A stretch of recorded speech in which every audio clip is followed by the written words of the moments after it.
We're here in Gettysburg, Pennsylvania. We just got done with a roof Maxx treatment. The scale of job is a little over 10,000 square feet. This type of roof, if you're talking replacement, there's a lot of extra costs with boom lifting materials onto this height of a roof. Week-long project. We got this thing done in I think a total of 6 hours. So, it's very non-disruptive to the residents of this hotel. We are in Gettysburg, Pennsylvania, and a historic town, and a lot of historic people like to come visit us.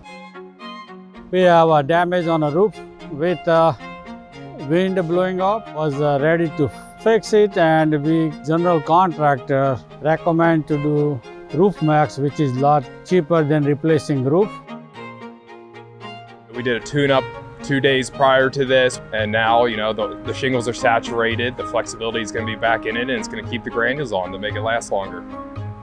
Instead of spending upwards of 50, 60, even 70,000 for the roof, he chose the alternative, going with roof Maxx to get an additional 5 years. And based on the condition of the roof, we can come back in another 5 years and do it again to give him more life. Customer, they stayed here. They interested to see if their house can be done. Already interested by a couple people for doing the roof Maxx.